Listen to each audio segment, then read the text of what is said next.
Let me tell you about the day my entire world changed. My name is Marcus, and 6 months ago, I thought I had everything figured out. I'm a federal prosecutor who spent the last 12 years working alongside the FBI on cases that would make your blood run cold. White-collar crime, corruption, organized crime rings. I've seen it all, but nothing, and I mean nothing, could have prepared me for what was about to happen in my own neighborhood.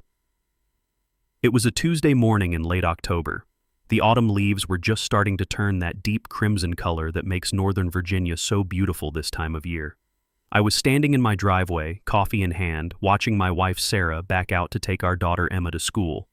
Emma was 7 years old, all blonde pigtails and missing front teeth, and that morning she waved at me through the window with that pure, innocent joy that only children possess.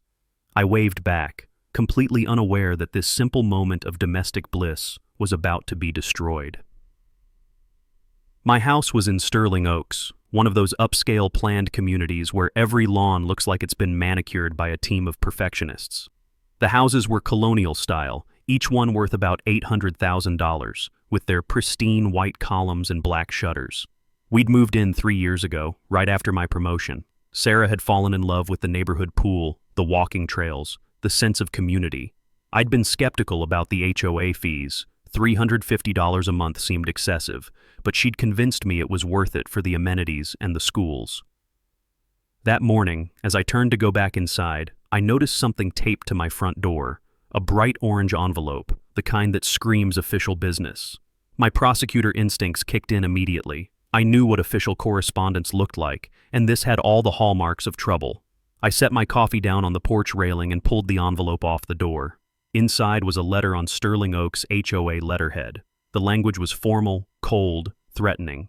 "Dear homeowner," it began, and I already hated where this was going. "It has come to the attention of the Sterling Oaks Homeowners Association Board that your property is in violation of Section 7, Paragraph 3 of the Community Bylaws regarding exterior paint colors, and Section 12, Paragraph 8 regarding unauthorized structural modifications." I read it again, certain I'd misunderstood. Paint colors? Structural modifications? I looked up at my house. The trim was the same cream color it had been when we moved in. The shutters were the approved black. There were no modifications. We hadn't even built a deck. This had to be a mistake. But the letter continued, and with each line my confusion turned to anger. "Your property has been deemed non-compliant, and you are hereby notified that you have 15 days to remedy these violations or face fines of $500 per day per violation, with potential legal action including foreclosure on your property." Foreclosure? Over paint colors I hadn't even changed? I grabbed my phone and immediately called the HOA management office. A bored-sounding woman named Patricia answered. When I explained the situation, her tone shifted to something between annoyance and bureaucratic indifference. "Mr. Chen, the violations were documented during last month's quarterly inspection. The documentation is quite thorough. I suggest you review your copy of the bylaws and address the issues immediately." "But I haven't painted anything or modified anything," I said, trying to keep my voice level. "There must be some mistake." "The HOA doesn't make mistakes, Mr. Chen. The board president personally reviewed your case. If you have concerns, you can request a hearing, but I should warn you, the board's decisions are rarely overturned, and the clock on those fines starts in 15 days. She hung up before I could respond. I stood there in my driveway, a federal prosecutor who'd faced down mob lawyers and corrupt politicians, completely blindsided by a homeowners association letter. It would have been laughable if it hadn't been so serious. $500 per day, per violation. If they claimed 2 violations, that was $1,000 a day. In a month, that would be $30,000 in fines. I did what any lawyer would do. I requested every document they had. 3 days later, I received a package of materials that made me realize this wasn't just bureaucratic incompetence. This was something far worse. The inspection report claimed my house trim was off-white instead of approved cream, though the photos they provided looked identical to every other house on the street. The supposed structural modification was a small trellis I'd installed next to my front door for Sarah's climbing roses, something at least 6 other houses in the neighborhood had, including the board president's house 3 doors down. But here's where it got interesting. As I dug deeper into the documents, I noticed something that made my prosecutor radar ping. The HOA's attorney was a man named Richard Blackwell, from Blackwell and Associates. That name rang a bell, but I couldn't quite place it. Then I remembered. 6 months ago, I'd successfully prosecuted his younger brother, David Blackwell, for securities fraud. David was currently serving 8 years in federal prison, and Richard had been in the courtroom every single day, glaring at me from the gallery. This wasn't about paint colors or trellises. This was personal. This was revenge. I spent that evening in my home office, going through every document with the same scrutiny I'd use on a federal case. Sarah brought me dinner, worry etched across her face. "Marcus, what if they really can take our house? Emma's school is here, all her friends." "They can't," I said, with more confidence than I felt. "This is harassment, and I'm going to prove it." But as I looked at the letter again, at Richard Blackwell's signature on the attorney's representation notice, I felt something I hadn't felt in years, genuine fear. Not for myself, but for my family, because I knew men like Richard Blackwell. I'd put their brothers, their business partners, their friends behind bars, and I knew they played for keeps. The next morning, I did something I rarely do. I called in sick to work. Not because I was actually sick, but because I needed to understand exactly what I was up against. If Richard Blackwell was using the HOA as a weapon, I needed to know the full extent of his involvement and what he was planning. I started by pulling the HOA's corporate records from the state database. What I found was illuminating. Sterling Oaks HOA had changed management companies 8 months ago, right around the time David Blackwell's trial was concluding.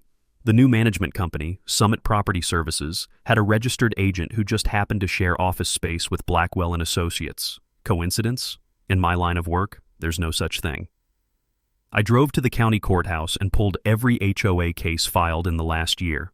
Sterling Oaks had filed 17 foreclosure actions in the past 8 months, more than the previous 5 years combined. Every single one represented by Richard Blackwell. Every single homeowner had eventually settled, usually selling their homes at a loss to avoid the crushing legal fees and fines. But here's what made my blood run cold. I recognized 3 of those names. All 3 were people tangentially connected to cases I'd prosecuted: a defense attorney's paralegal, an accountant who'd testified for the prosecution, a federal agent's sister. The pattern was undeniable. Richard wasn't just targeting me, he'd been systematically going after anyone associated with his brother's case, using the HOA as his weapon of choice. I sat in my car in the courthouse parking lot, documents spread across my passenger seat, and called the one person I knew could help me navigate this. Special Agent Jennifer Rodriguez had been my FBI liaison for the past 5 years. We'd worked dozens of cases together, and I trusted her completely. "Marcus, this is definitely your case," she said after I'd explained the situation. "But here's the problem. HOA disputes are civil matters. Unless we can prove criminal conspiracy, the FBI can't officially get involved. What you're describing sounds like abuse of process, maybe even conspiracy to commit fraud, but we'd need hard evidence." "What if I could get it?" I asked. There was a pause. "Marcus, you know I can't authorize you to conduct an investigation on your own. But hypothetically, if certain evidence were to come to light through legal means, and if that evidence suggested federal crimes were being committed—" "Understood," I said. We both knew what she was really saying. That evening, I attended my first HOA board meeting. It was held in the community clubhouse, a modern building with floor-to-ceiling windows overlooking the pool. About 40 homeowners were scattered throughout the room, most looking bored or annoyed at having to be there. The board sat at a long table at the front, 5 people who looked like they'd stepped out of a catalog for upscale suburbia. The president was a woman named Catherine Sterling. Yes, the neighborhood was named after her family. Her father had developed the entire community 20 years ago, and she treated the HOA like her personal kingdom. She was in her mid-50s, with that aggressively maintained appearance that wealthy suburban women perfect: tennis-toned arms, professionally highlighted hair, and a smile that never quite reached her eyes. The vice president was someone I recognized immediately: Thomas Brennan, a real estate developer who'd been investigated but never charged in connection with one of my earlier cases. The connections just kept getting deeper. When they reached homeowner concerns on the agenda, I stood up. Every head in the room turned toward me. Catherine's smile tightened. "Yes, Marcus, was it? Do you have a concern to share?" "I received a violation notice last week," I said calmly. "I'd like to understand the basis for the violations, as I haven't made any changes to my property." Catherine glanced at Richard Blackwell, who was sitting in the corner with a laptop open. He stood up smoothly, all expensive suit and practiced courtroom confidence. "Mr. Chen, the violations were properly documented according to our bylaws. If you'd taken the time to actually read the community guidelines, you'd understand that all exterior modifications and paint colors require pre-approval. Your improvised additions and color choices are not in compliance. Improvised additions? You mean the trellis that 6 other houses have, including Mrs. Sterling's? The room went quiet. Catherine's face flushed red. Those trellises were approved through the proper channels years ago. Yours was not. I'd like to see the approval documentation for the others, I said. Richard stepped forward, and I saw something flash in his eyes, recognition, and something darker. Mr. Chen, I'm beginning to understand why you're taking this so personally. You're a prosecutor, aren't you? Marcus Chen, federal prosecutor. I thought you looked familiar. The way he said it made several homeowners shift uncomfortably. He was marking me, separating me from the crowd. This isn't about my profession, I said evenly. This is about inconsistent enforcement of rules. No, Richard said, walking closer, his voice taking on that theatrical quality trial lawyers love. This is about a homeowner who thinks his position gives him the right to ignore community standards, the same arrogance you probably show in the courtroom, thinking you're above everyone else. I could feel Sarah's hand on my arm, urging me to sit down, but I stayed standing. The same arrogance your brother showed when he stole $40 million from retirees, I said quietly. The room exploded. Homeowners started talking over each other. Catherine was banging her gavel, but I kept my eyes on Richard, and I saw it. The mask slipping, just for a second, revealing pure hatred underneath. You're out of order, Catherine said sharply. This meeting is adjourned. Mr. Chen, you'll be hearing from our attorney about your defamatory statements. As people filed out, Richard approached me. Up close, I could see the resemblance to his brother, the same sharp features, the same calculating eyes. You destroyed my family, he said softly, so only I could hear. David's kids lost their father. His wife lost everything. And you stood there in that courtroom without an ounce of remorse. Your brother committed crimes, I replied. He made his choices. And now you'll learn about consequences too. By the time I'm done with you, you'll lose this house, your reputation, maybe even your career, and it will all be perfectly legal. No FBI to save you this time, Marcus. Just me, the HOA bylaws, and a courtroom where I'm going to destroy you. He walked away, leaving me standing there with the full weight of his threat hanging in the air. The next 3 weeks were a masterclass in psychological warfare. Every other day, I'd find a new violation notice on my door. My grass was 0.3 inches too tall. My garbage bins were visible from the street for 17 minutes beyond the allowed time. My car was parked 4 inches over the property line in my own driveway. Each violation came with a fine, each fine compounded daily, and each notice was signed by Richard Blackwell. Sarah started having anxiety attacks. Emma asked why the mean people kept putting papers on our door. I'd wake up at 3 in the morning and find Sarah crying in the bathroom, terrified we'd lose our home. The stress was suffocating, exactly as Richard intended. But I wasn't just taking the hits. I was building a case. Every morning at 5, before Sarah and Emma woke up, I'd spend 2 hours in my office documenting everything. I photographed every other house in the neighborhood, noting their identical trellises, their paint colors, their garbage bin placement. I recorded the times garbage trucks came, and when bins were returned to houses, mine was no different from anyone else's. I also started digging into Summit Property Services, the management company. Their financial records were public, and what I found was fascinating. The company had been formed 9 months ago by Thomas Brennan, the HOA vice president and former investigation target. But the real breakthrough came from an unexpected source. On a Saturday morning, I was photographing my neighbor's trellis when an elderly man approached me. His name was Walter Hughes, and he'd lived in Sterling Oaks since it was built. "You're the one they're going after," he said. It wasn't a question. "I've seen this before. They did it to my son 3 years ago." Walter invited me to his house and showed me documents that made everything click into place. His son, Michael, had also received violation notices, also been fined thousands of dollars, and eventually sold his house at a significant loss. The buyer, a company called Sterling Property Holdings, owned by Catherine Sterling's husband, they'd flipped the house for a $200,000 profit. "It's a pattern," Walter said, his hands shaking as he showed me 12 other similar cases. "They target people, bury them in violations and legal fees until they're forced to sell cheap. Then the Sterling family buys the properties through shell companies and resells them.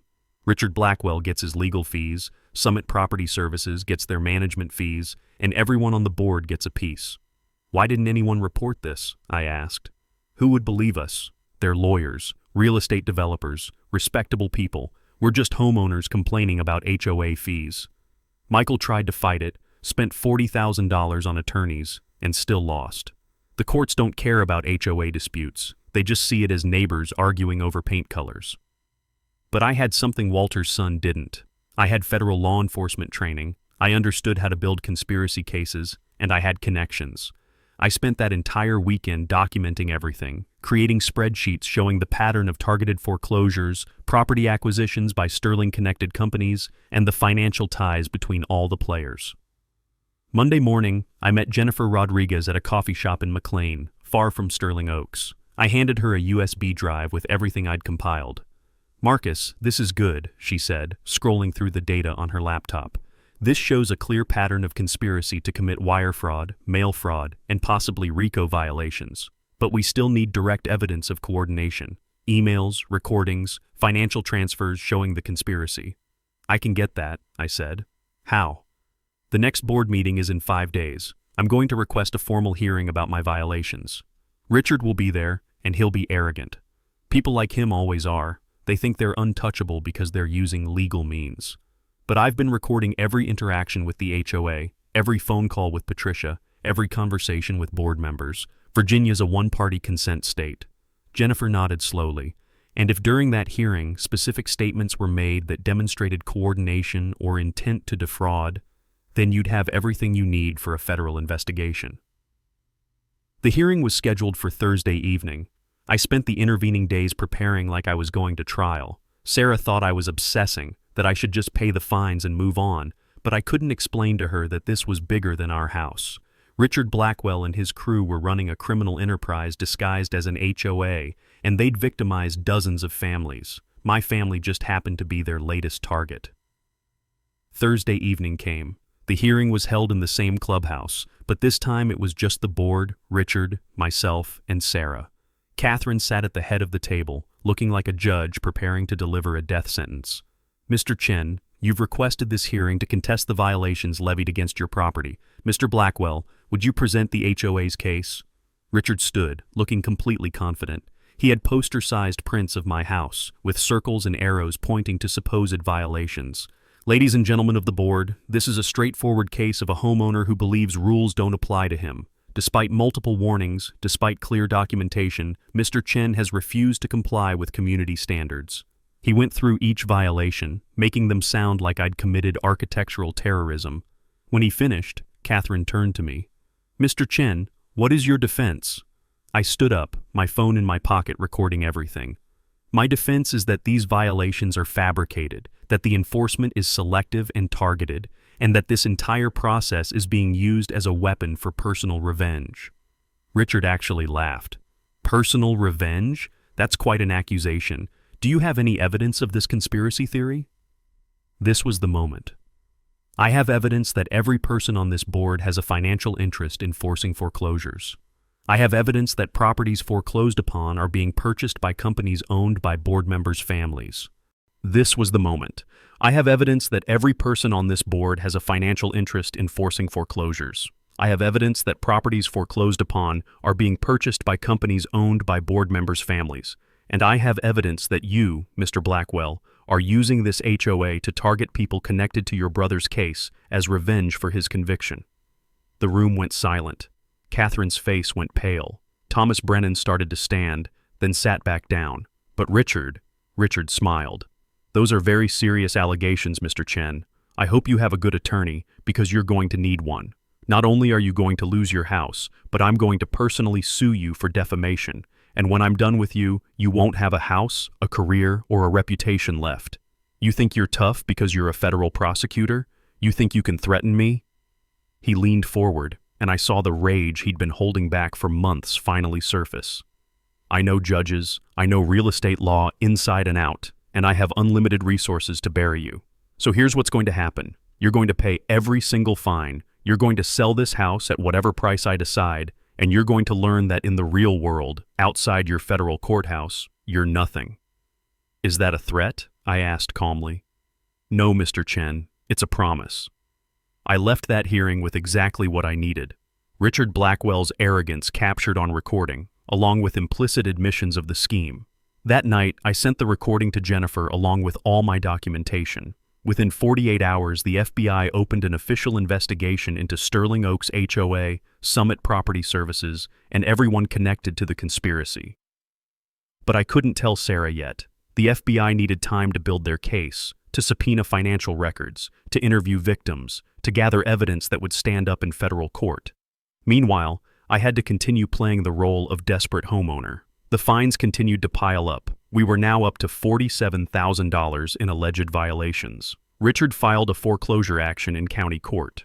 2 weeks after the hearing, I received a court summons. The foreclosure case was scheduled for hearing in 30 days. Richard had requested an expedited timeline, claiming the HOA was suffering financial harm from my non-payment. The judge, without hearing my side, had granted it. I was looking at losing my house in a month unless I paid nearly $50,000 in what I knew were fraudulent fines. Sarah finally broke down. "Marcus, just pay it. Sell the house. We'll move. This isn't worth our family's well-being." "I can't," I said, holding her. "Not yet. Trust me, please. Just a little longer." The breaking point came on a Tuesday morning, 3 weeks before the foreclosure hearing. I was leaving for work when I saw Richard's Mercedes pull up in front of my house. He got out, walked right up to me in my driveway, and handed me a document. "Settlement offer," he said. "Sign over the deed to your house to Sterling Property Holdings for $300,000, about $200,000 below market value. In exchange, we'll waive the fines and legal fees. You walk away, we get a below-market property, everyone moves on." "That's extortion," I said. "That's business. You have 24 hours to accept. After that, we go to court, and I promise you, Marcus, I will win. I've never lost an HOA case. Never. Because judges don't care about your conspiracy theories.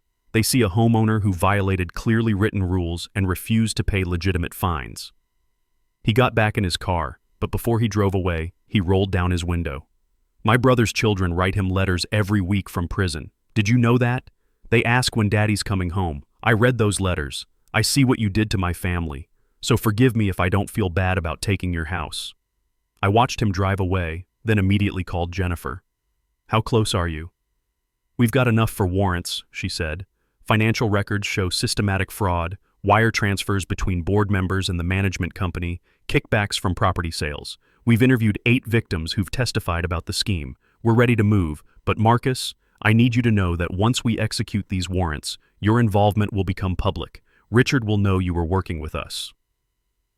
The next morning, at 6 a.m., federal agents executed search warrants at Richard Blackwell's law office, Summit Property Services, Catherine Sterling's home, and Thomas Brennan's real estate office.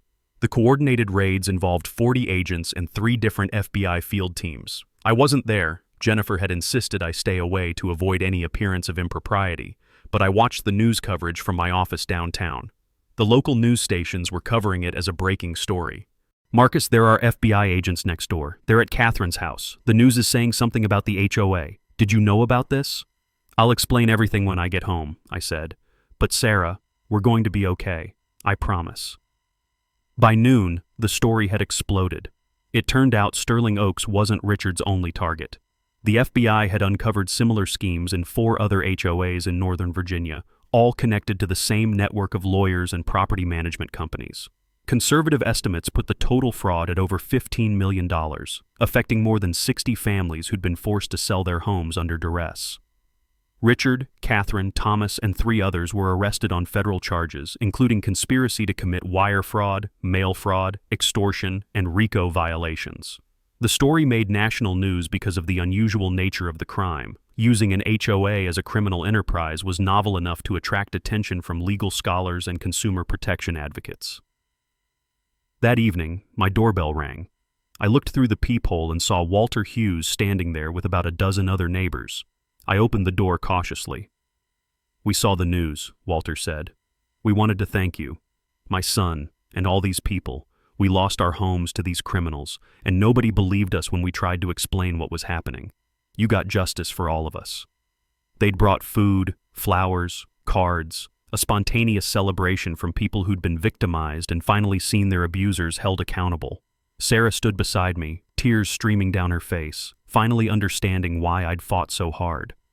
But even as we celebrated, I knew the hardest part was still coming. The foreclosure hearing was still on the calendar, now just 2 weeks away. The HOA's assets were frozen, but the court case was proceeding because Richard had filed it before his arrest. I'd have to go before a judge and explain everything, hoping the criminal charges would be enough to stop the foreclosure.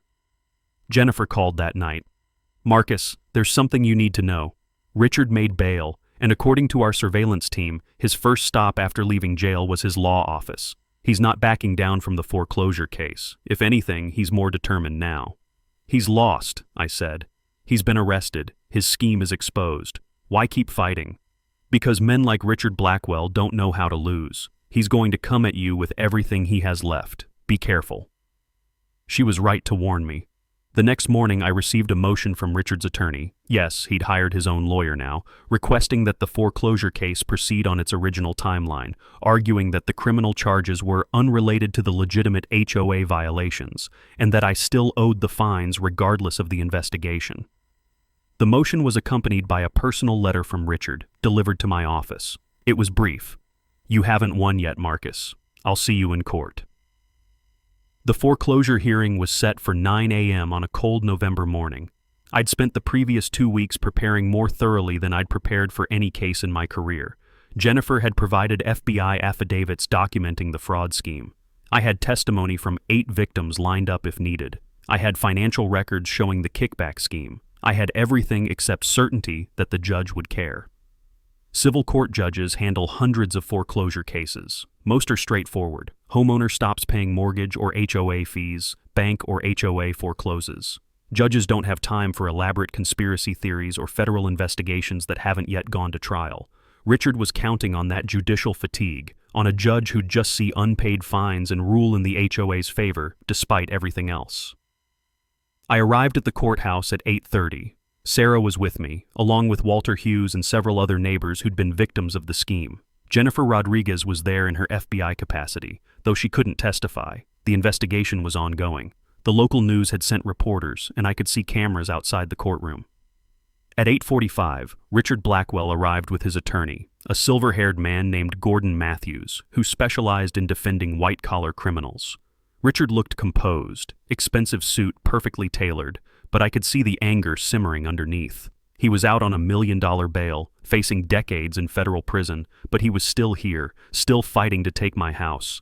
This wasn't about the money anymore. This was about winning, about revenge, about refusing to let me walk away unscathed.